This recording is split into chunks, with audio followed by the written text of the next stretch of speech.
Hi, everybody. So we should just be being joined by our attendees now who are trickling in. Thank you very much for joining. And I will flag that we are taking questions throughout as well. So please feel free to drop your questions in the chat, and then we can answer them. I'll sort of collate them and answer them at the end. I might give us a few more minutes to just let people keep trickling in until actually starting the presentation as well, but also being aware of our timings. And again, just to flag that this presentation is being recorded. We can share that recording with everyone later on. Um, but also just to flag that questions asked and stuff will be shared on that recording as well. Um, but yeah, amazing. So without further ado, um, I will share my screen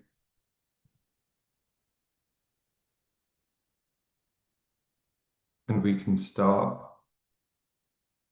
the webinar because I have an excellent group of guests speaking with me today from a range of organizations and institutions. Um, and yeah, excited to get started.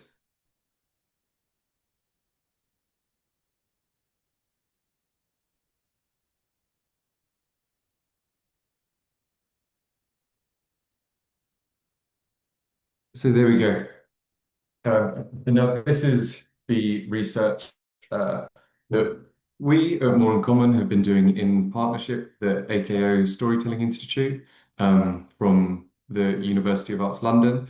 It's been an ongoing research project for over the last year, and it is called On Their Terms, and it's looking at novel approaches to misinformation and disinformation, and kind of using gaming as a potential tool or methodology to help kind of combat and tackle misinformation and disinformation spreading across British society.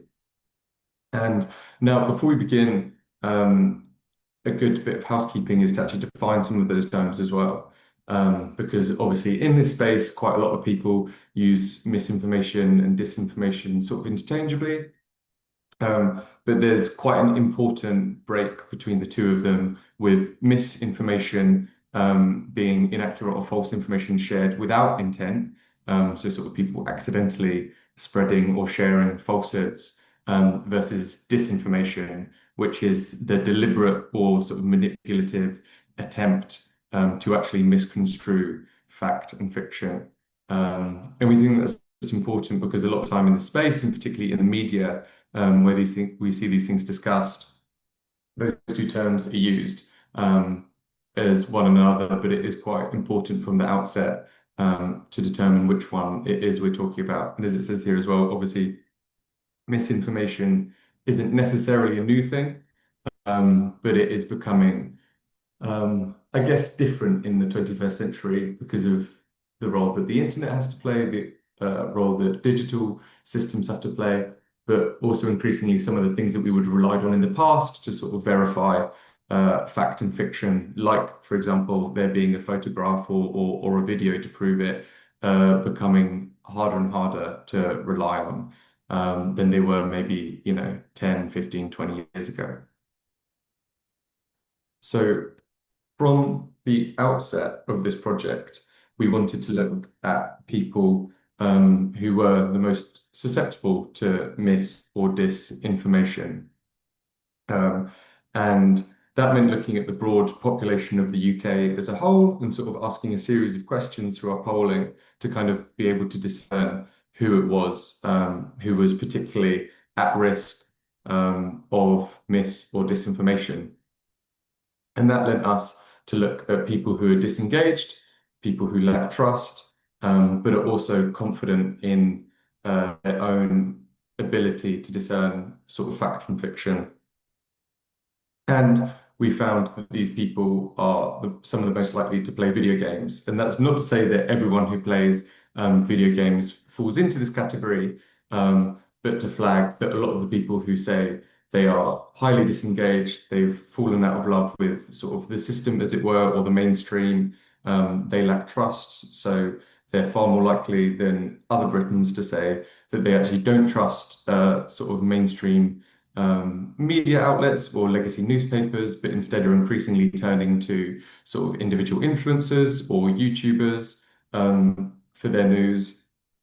And many refer to this idea of kind of doing your own research increasingly. And we think that that can become quite problematic because once these connections with sort of the mainstream are severed, they can then be very difficult to rebuild. And the kind of ultimate kicker that we found from this group was that they were some of the most likely to actually rate quite highly their confidence in their ability to discern fact from fiction online. And again, quite an interesting data point was that these people some of the most likely to say that actually they would rather trust an image that they saw online or a video shared over something that they saw in a mainstream journal. So over the likes of BBC or the Times, they would actually trust an image over that as well. And then to put a name to this group of people, we at More in Common define them as the segment, the skeptical scroller. So again, indicative of who they are, they're sort of deeply skeptical of mainstream media and politics, but at the same time spend a lot of their time online on sort of social media platforms on YouTube. But we also know other things about them as well. So in their work life, they're the most likely to have or work several jobs. They might work several jobs part-time. In their social life, they're the most likely to say that they're disconnected or lonely. They self-rank themselves as having fewer friends than most other Britons. Their politics, they're some of the least likely to turn out and vote in sort of, electoral politics. But interestingly, some of the most likely to consume political content online. And then finally, the key demographics of the skeptical scrollers is that they're typically quite young. They typically live in more urban areas. And again, we do definitely define them as a segment that's been in many ways produced by the COVID pandemic. These are people whose lives were quite deeply shaped by their experiences of the pandemic. And then this is just a quote here from one gentleman called Luke, sort of summarizing his experience of the pandemic, and his going through having an interest in politics as a young man, realizing how corrupt everyone was, and then finally feeling this complete sense of apathy and kind of wanting to check out of the system overall. And this is just quantifying that. So this is a look at, you know, who plays the most video games on the left-hand side and their want to sort of, or their belief and trust in conspiracy theories across the top there. So we can see that people who game more regularly are also more likely to engage in conspiratorial thinking. And then we ask these people, why do they game? Um, in all answers as well, for a lot of reasons, but we noticed a few distinct themes of to relax, a sense of autonomy, and for a challenge. So this could be broadly summarized as the kind of idea of escapism, I guess, the idea that a lot of these people in a day-to-day sense have quite difficult lives and livelihoods. They want to use gaming as a way to relax, to also feel like they have a sense of individuality. A lot of them spoke about in video games being able to make decisions that have impacts and outcomes. But then ultimately for a challenge as well, they don't want it to be a pushover. They don't want it to feel simplistic.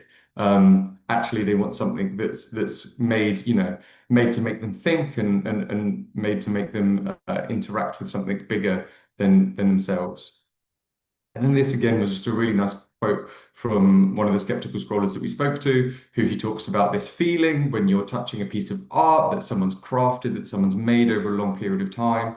And then you think about it, you reminisce on it, even when you're not playing it. And that's really the sign that you've experienced a great story, a great piece of art. And then finally, what do the skeptical scrollers actually not like from their video gaming? It was things being overtly educational. It was the feeling of being patronized, and it was the feeling of linearity, or effectively games being quite boring. And I think this, in kind of a way to summarize between the kind of relationship between the game designer and the game's player, they don't want it to feel overly simplistic. They want it to be something that has had a lot of time and effort invested and respects them as individuals as well, rather than treating them as purely a consumer or a customer. I think came through a lot of the time. People did speak of some of the mainstream games kind of feeling like actually you were just there as a pay packet and you weren't there as someone who they really wanted you to have this, incredible experience of playing a video game, but instead they sort of just wanted an outcome from you as a gamer. Uh, but without further ado, I will pass over to Dr. Cecilia, who's actually going to talk us through some of her research behind combating and inoculating against mis and disinformation. Thank you so much. That was a great introduction, and I'm really thankful to be here and to have been part of this project as a whole. I think it's been really fascinating. And today I'm going to give a bit of an insight into the psychology of misinformation and the importance of psychological literacy. And I think what I want to do today is just kind of broadly argue that we might have been thinking about misinformation in slightly the wrong way, in the sense that for a really long time, both researchers and practitioners have been treating misinformation as this information problem, as though if people just had better facts or more facts or better fact checking skills, then the problem would largely disappear. But some of my research and that of my colleagues suggests that that is really only part of the story. And today we'll talk a bit about how misinformation can also be a social psychological problem, which is about how people form beliefs, who we trust, how emotions shape our judgments, and how the social environments in which we operate actually influence what can feel true. And once we kind of have an understanding of that, that can actually change how we should design interventions. Thank you, Andrew, very much for controlling the slides. So my research really started from a simple question during my PhD at Cambridge in psychology, which was, why do people believe misinformation in the first place?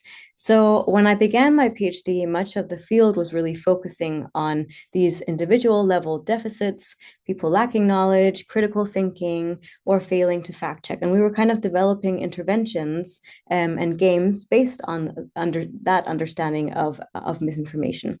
But as I kind of started diving into the literature and running my own experiments as well, I became increasingly convinced that this couldn't be the whole explanation. We don't just encounter information in isolation, but we also encounter it through friends, through social media, through our communities, through the people that we trust. And this means that our beliefs aren't just shaped by the information itself, but by the social context in which we encounter it. So that became kind of the central idea that was running through my PhD and also most of my subsequent work. And because the thing is, if it's true that context matters a lot, this impacts how we should design, how we should build interventions themselves. All right. Basically, if I were to kind of drill down three main insights from my thesis, one of the biggest misconceptions around misinformation is that misinformation succeeds because there's something about the misinformation itself, meaning that it's uniquely persuasive. But what I found throughout all these experiments and studies was that exactly the same piece of information could be accepted or rejected depending on the social context in which it appears, because we are really social learners. And throughout evolution, trusting others has generally been quite adaptive. We have in the past relied on friends, communities, and online networks to decide and help us decide what's true. And this is because factors like social proof, group norms, and identity and emotion can all shape what information kind of feels credible.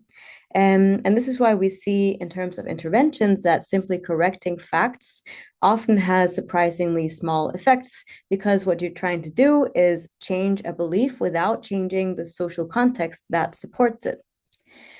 Finally, something that I also encountered a lot during my PhD whenever I would present my work would be the what I call the reach problem. So we spend a lot of time designing these increasingly sophisticated misinformation interventions, but who actually uses them? So this is very much in line with what Andrew was saying, because many existing interventions for misinformation are taken up by people who are already interested in news, already relatively trusting of institutions, and already quite motivated to think critically and deeply about information.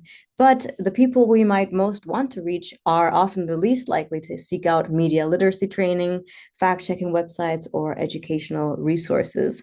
And this isn't because they don't care about the truth. Actually, they often care deeply about the truth, but they are distrustful of institutions or don't want to engage with these, what they probably see as like moralized or didactic educational interventions. So if we only design these interventions for people who are already engaged, we might risk widening this resilience gap. So we need to really reach people where they are and in formats that they genuinely enjoy. Yes. So, what I've also really seen in my research throughout all these experiments is that our perception of information is influenced by our social life. So, as I said previously, we are social learners. We often don't have the time or expertise to verify everything ourselves. So, we tend to rely on what others think as cues for what is true. So, this tends to be quite efficient. The majority is quite a good heuristic to follow in general, but it also creates vulnerabilities because if many people around us appear to be believing something, or if it comes from someone we identify with, we're more likely to accept it of ourselves. And this is something psychologists call social proof, that we often use other people's beliefs as evidence for reality. A second ingredient is emotion. So, content that makes us feel things like anger, fear, moral outrage, or moral indignation, things that kind of capture our attention and encourages rapid reactions rather than careful reflection. These things are more likely to be perceived as true. And it's important to mention that emotions don't necessarily make us irrational. They are an essential part of how we navigate the world in general. But being in an emotional state can often shift us from asking whether something is true to how should I respond, because we kind of assume that it's probably true. So that's one reason that emotionally charged misinformation can spread so effectively online. And a key point in realizing this is that these aren't flaws that kind of accept or that affect only just kind of one subset of the population. They are just kind of parts of general human cognition that help us navigate everyday life, but they can also be exploited in digital environments.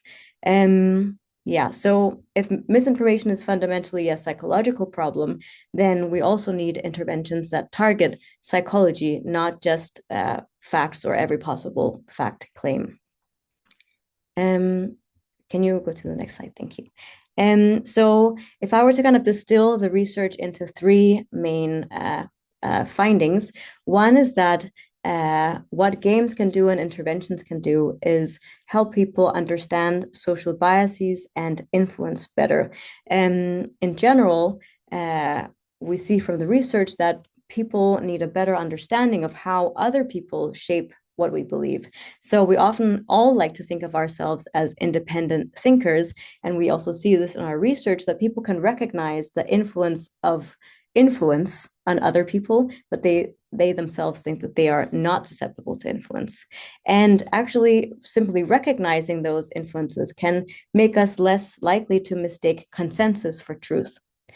A second point is reflecting on how we judge sources and how we evaluate source credibility. So we also like to think that we judge the credibility of sources objectively, but we don't. We trust sources that feel familiar, align with our worldviews, or are endorsed by people we identify with. So we need to help people recognize the cues that they're already using when deciding whether to trust someone.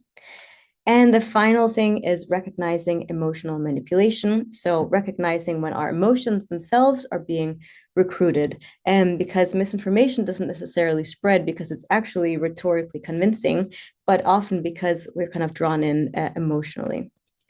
Yes, can you go to the next slide as well? Thank you. So, actually, if we start treating misinformation as a psychological problem, not just an information problem, it can also change what our interventions should look like. And I think that there are some positives that can come from this, because one is that this shift from correcting content to strengthening cognition means that we don't have to debunk every single false claim. This is impossible to keep up with the spread of misinformation, but we can actually instead focus on the psychological processes that misinformation exploits, these factors I just identified. And what's positive about this is that these are quite stable across contexts. So when people ask things like, well, isn't this just manipulation? If through a game or an intervention you're trying to tell people what to think, I would argue that, well, where, for example, manipulation or misinformation tries to tell people what to think, with psychological literacy, we're trying to help people understand how they think. With manipulation, you're pushing a conclusion. With psychological literacy, you're encouraging people to reflect. With manipulation, you're reducing autonomy, but we are trying to increase autonomy. We're not trying to exploit people's psychology, but actually make their psychology visible to themselves. Yes.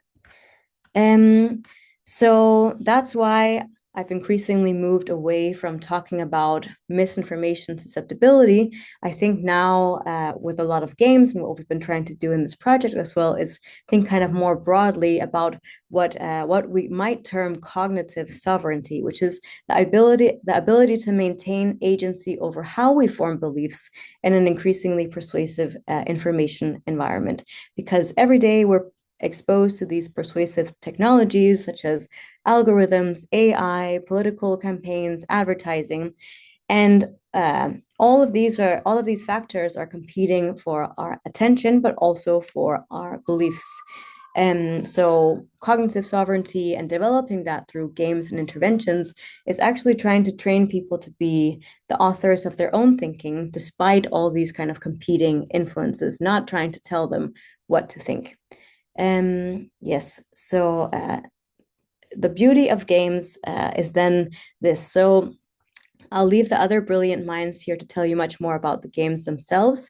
But just to leave you with one final thought, I think what we can do uniquely with games is not to tell people what to think, but to help them understand better how they think. And games are quite uniquely positioned to do that because they can create these experiences in which people kind of discover these these effects firsthand and create moments of reflection and allow them to actually kind of firsthand experience these psychological processes for themselves and then draw their own conclusion, making games the space for self-discovery uh, and um, and ultimately a tool for strengthening psychological literacy and cognitive sovereignty in this misinformation space.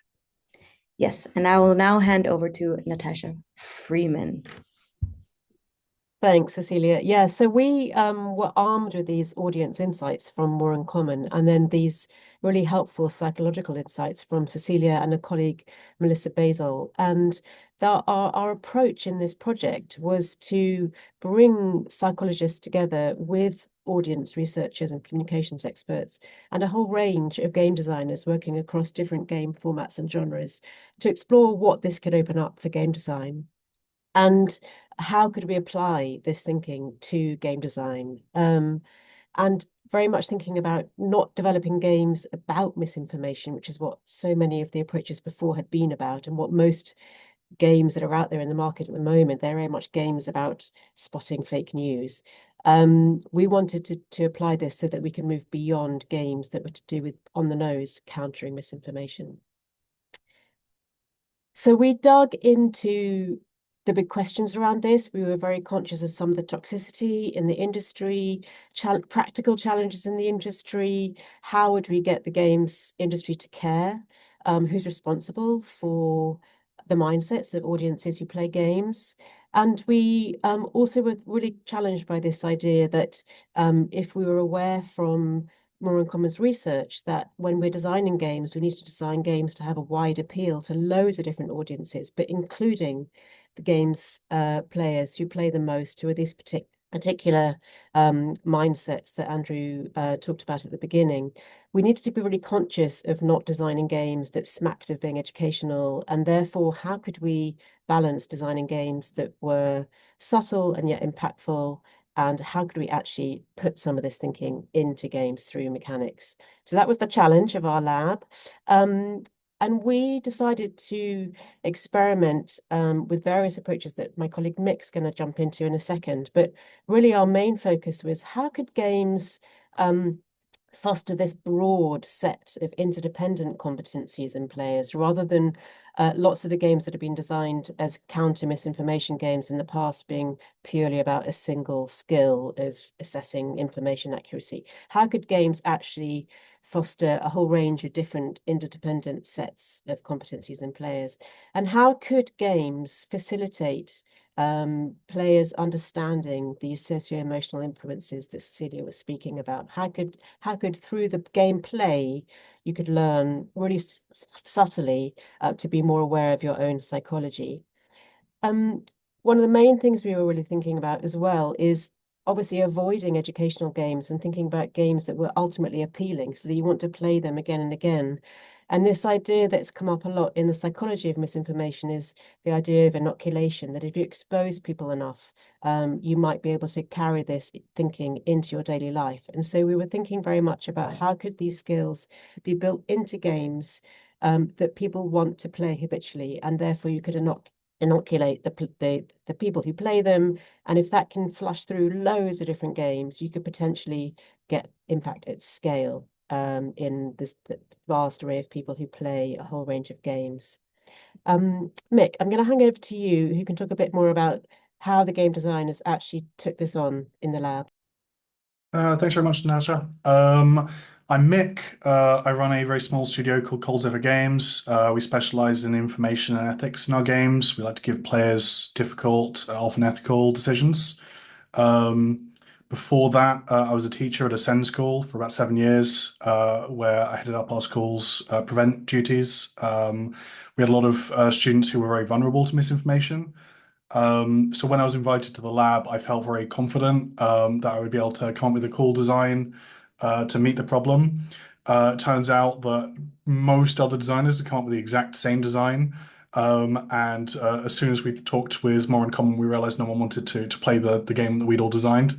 On the next um, slide, we can look at some games that do. Um, I think the game that we all designed was kind of Disinformation Simulator 2026, like a game where you are crafting disinformation to mess with people. Um, the input we got back from that was that it was too close to the subject matter.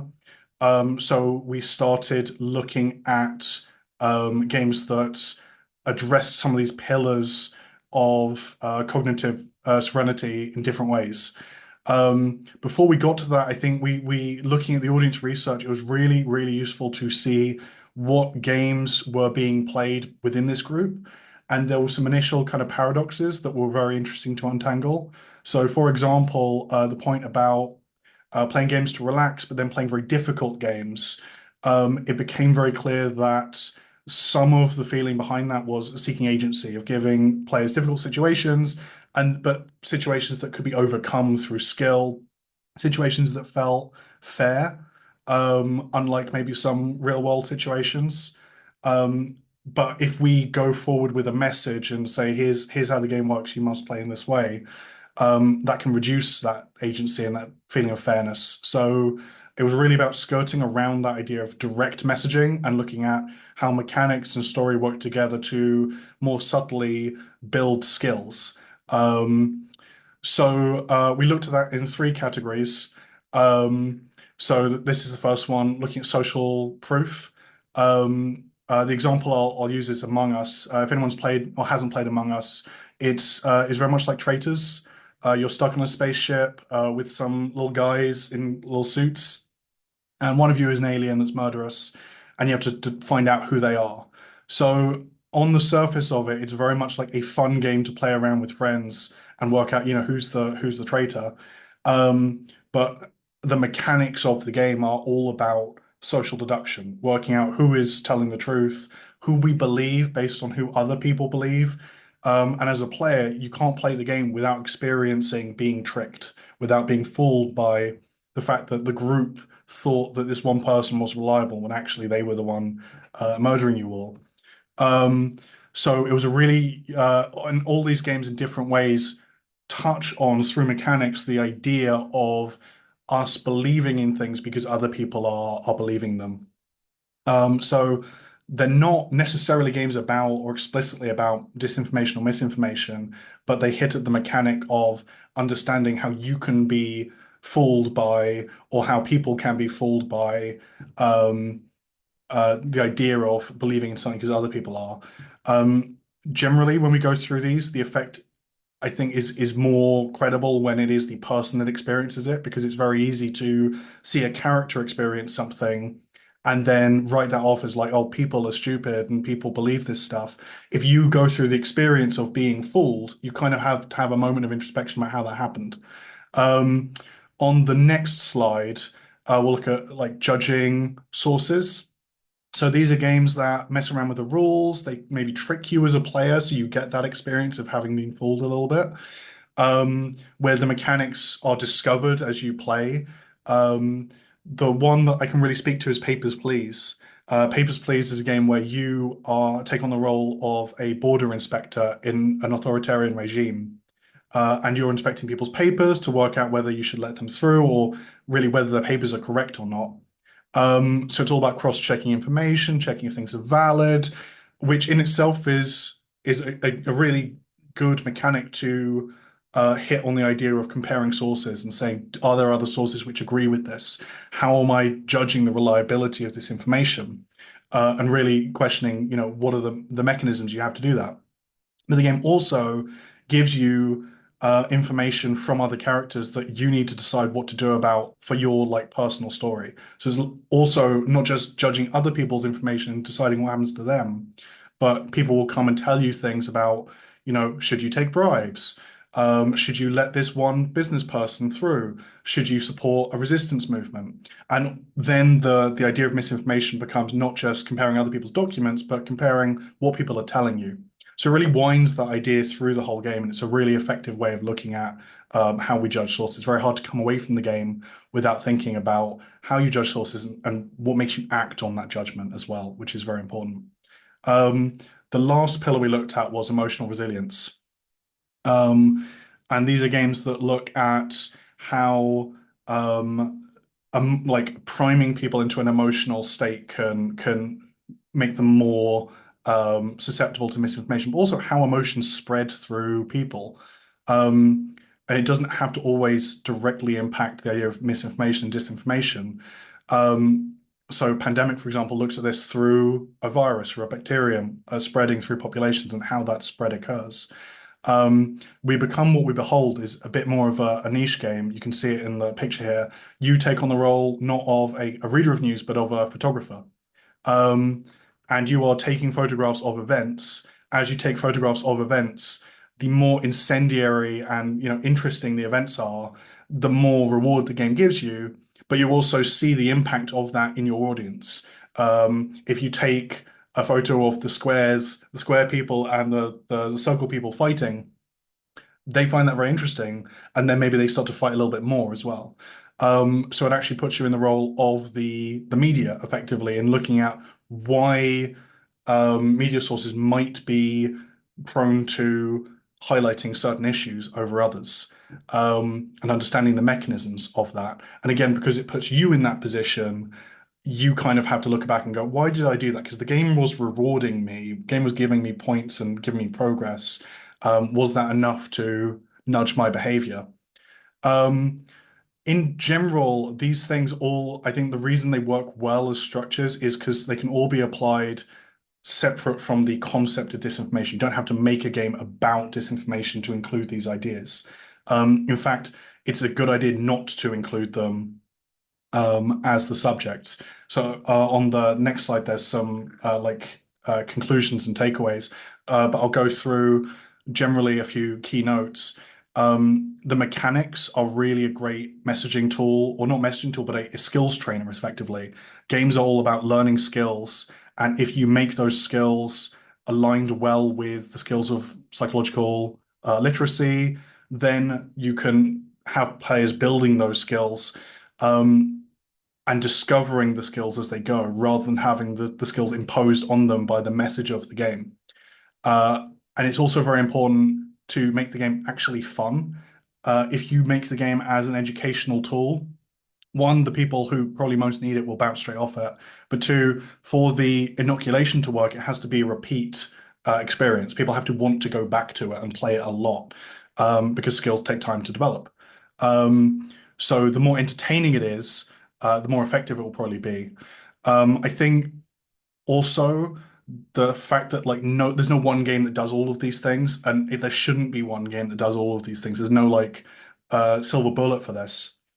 But the flip side of that is there's quite a lot of games that are already doing it. So while we cooked up Disinformation Simulator and it was not the right answer, there are already games out there that are part of the answer, and there can be more. We're at a point in the kind of games, the field of video games and games in general, where it might seem like bad timing to take risks with mechanics and do new things because money is going in strange places and kind of generally leaving the industry. But weird stuff is breaking through. There's a lot of indie hits that come through that are just doing strange things with mechanics that people aren't expecting, they aren't used to. And this idea of psychological literacy, understanding your own thought processes, is a really, really rich vein for game designers to tap into and potentially break through with a product that no one was expecting and isn't based on previous kind of design paradigms. So it's actually, while it is a risky time, it's potentially a very exciting time to push forward with some of these new techniques.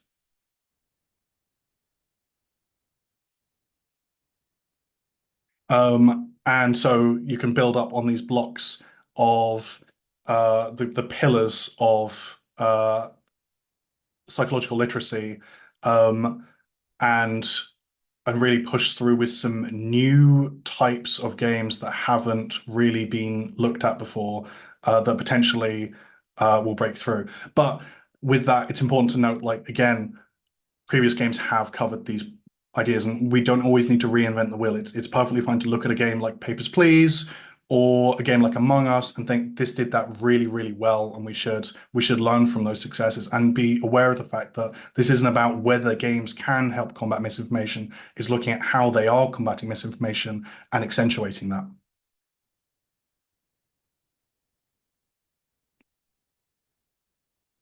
And then I will just take over. Thank you so much for that, Mick. Really incredible to hear your insights again as well. And I think so incredible to have someone coming in from the games industry rather than just from the audience sort of lens. But then I think from a more uncommon perspective, kind of looking at the project as a whole, I think there were kind of a few key takeaways from us looking at the project was that really that idea of novelty, that this is quite a new thing, even some of those games that we mentioned that have been produced in sort of like the last decade around misinformation and those interventions are still very fledgling.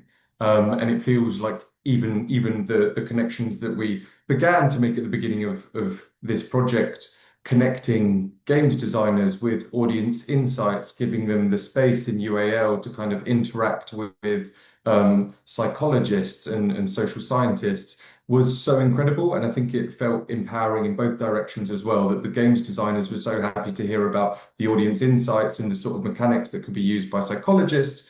But then also the psychologists were so happy to sort of see theory being translated really into sort of practical interventions and being implemented in sort of real world settings.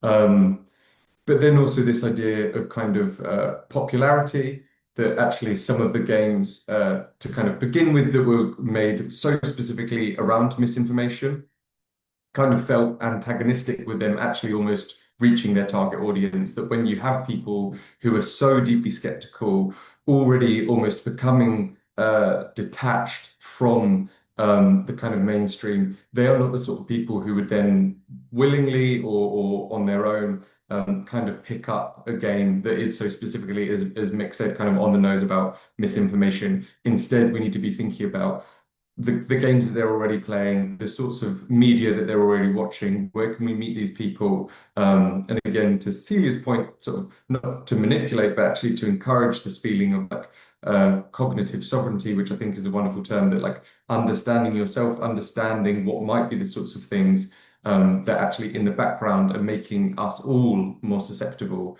to misinformation. And then again, I think this kind of final point of I think when we set out, we had defined this group of skeptical scrollers and really thought that we could have almost this laser focus on just this group that make up sort of 10% of the British public and have an intervention that goes directly to them.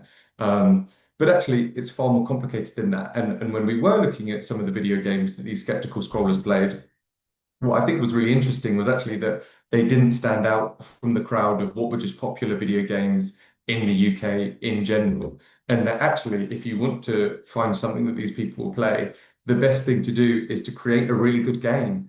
And then, they will come and play it just like they play all of the other popular, really great games being produced at the minute.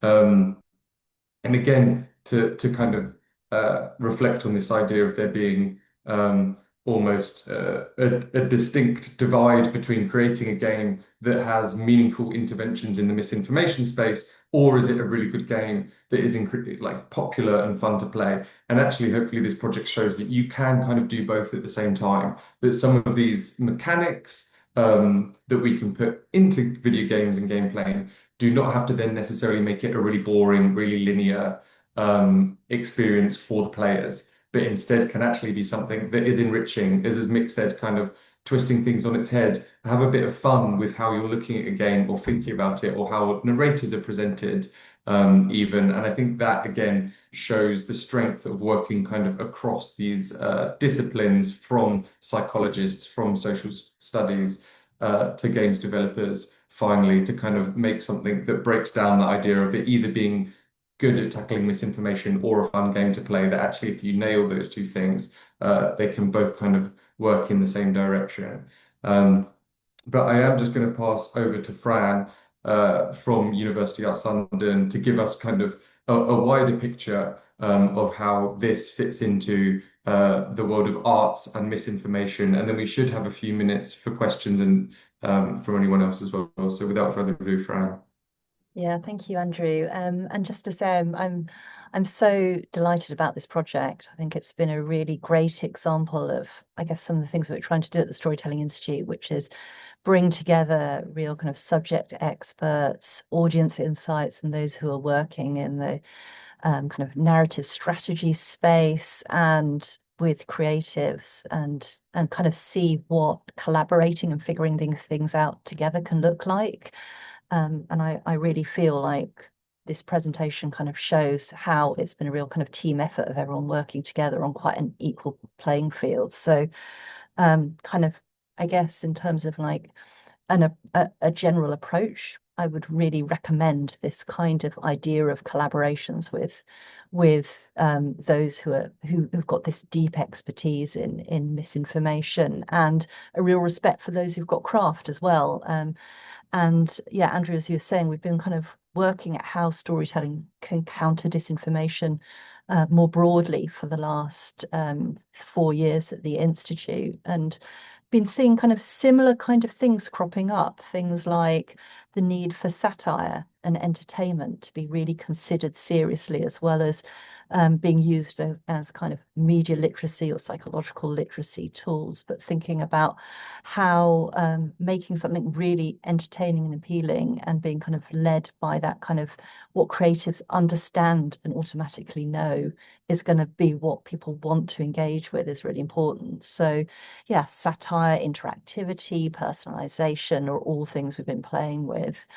And we kind of know that we're at the moment, we're experimenting. We don't have all the answers at the moment, but by having this kind of collaborative and very open and I guess quite kind of confident approaches to trying things out. This is really the way that we can begin to learn what works. And I guess the kind of final thing is wanting to see more and more of this in action. Like it's been great to be able to test and prototype some of these things during the lab. We would love to see people taking some of these ideas and actually building out more games and pieces, and then we can begin to actually evaluate and see which mechanisms really are working, what kind of storylines are working, what types of games, and be able to kind of build out that evidence base together. So yeah, as I know that as a team, as we've been thinking about next steps, we're really kind of keen to be seeing how we can bring these ideas into actual games and be working collaboratively with more partners around creative production as well.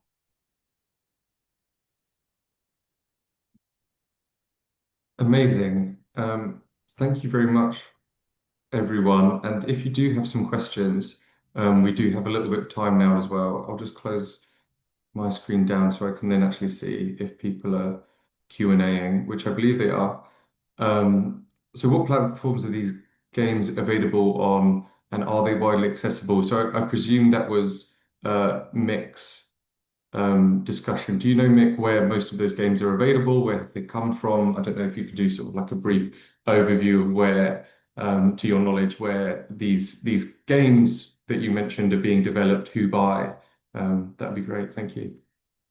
Yeah, absolutely. I can. I've just been putting together a little list. Among Us is the three I talked about in depth. Among Us is very, very popular. It's available on pretty much every platform. I think it's on sale at the moment. Papers, Please is also very available. It's I think sold over 5 million copies on various different platforms. We Become What We Behold is less available. It is free, which is nice, but it's available on itch, which is a website for like indie game makers to share their projects on generally. Would it be okay if I put the games, and is it okay if I link their like Steam links and stuff like that? If I put that in the chat, is that okay? I'll just put a thing here. So hopefully that will answer that. But I've just typed a list of like what platforms are available for each thing. For Among Us, it's basically everything. And Feelers is a bit more specific. But What We Become What We Behold, I really recommend playing because it takes about 5 minutes. It's free, and it's just a really interesting game. And I've included a list of other games that I mentioned.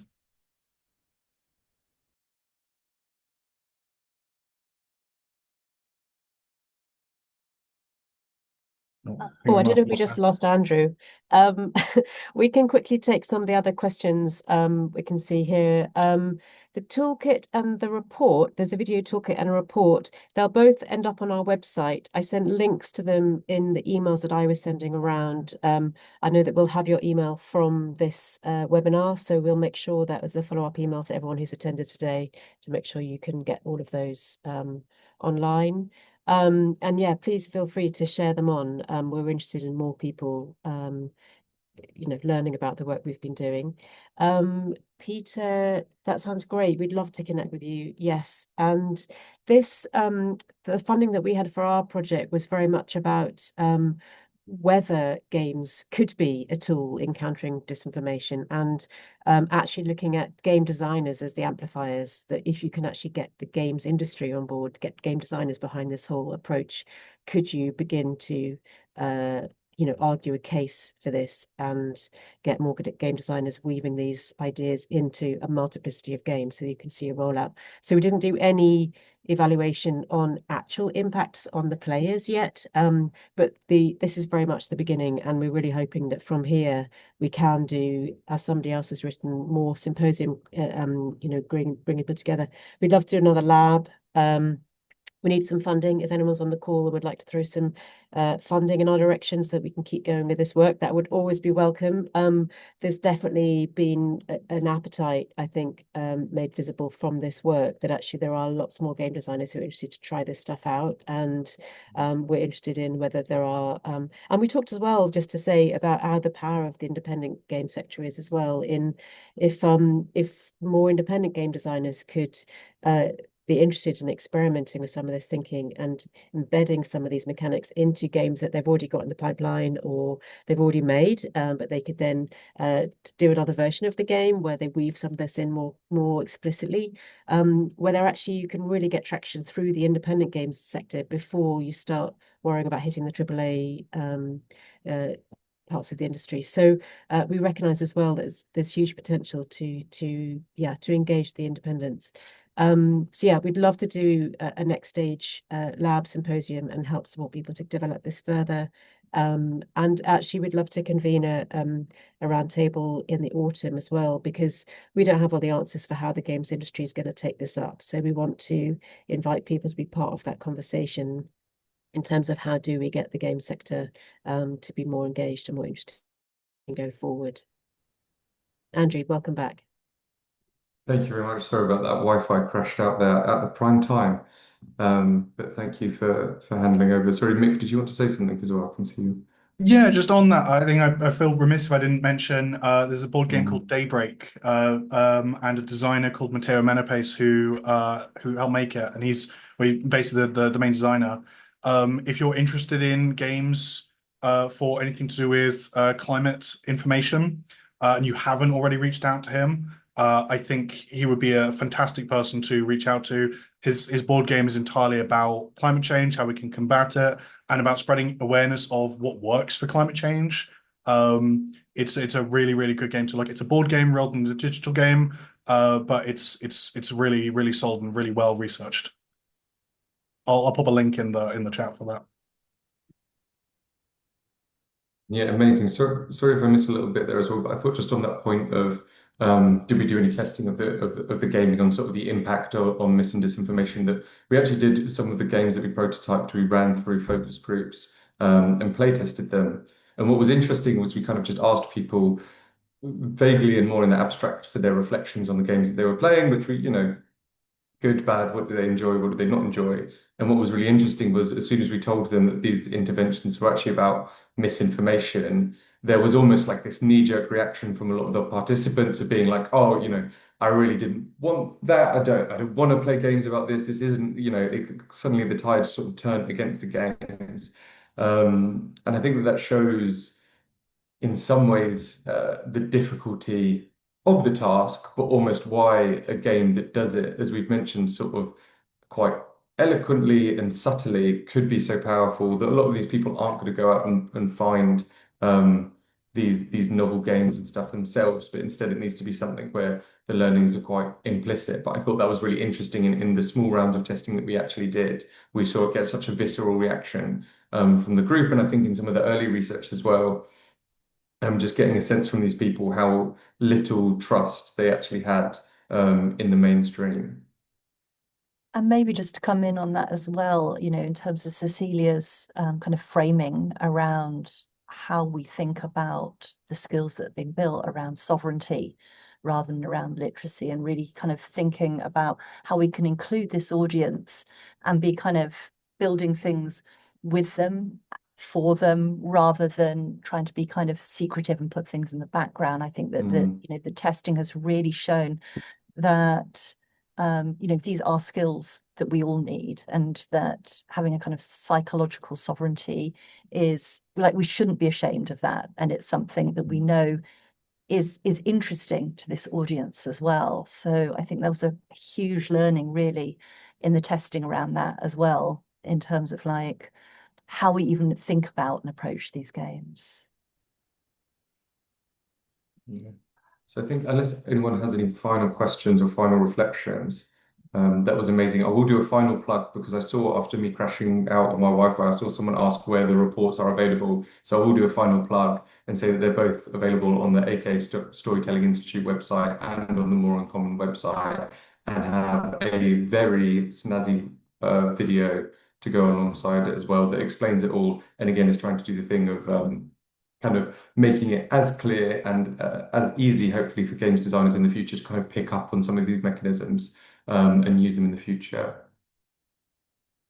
But yeah, feel free. I can see a few more people saying to email, either email myself at andrew@moreuncommon.com. I can see that Natasha's doing a great job of replying to some of these as well. But please do reach out with any further questions or things to follow up in the future.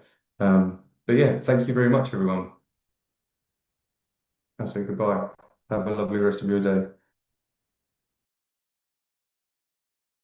Well done, Mick.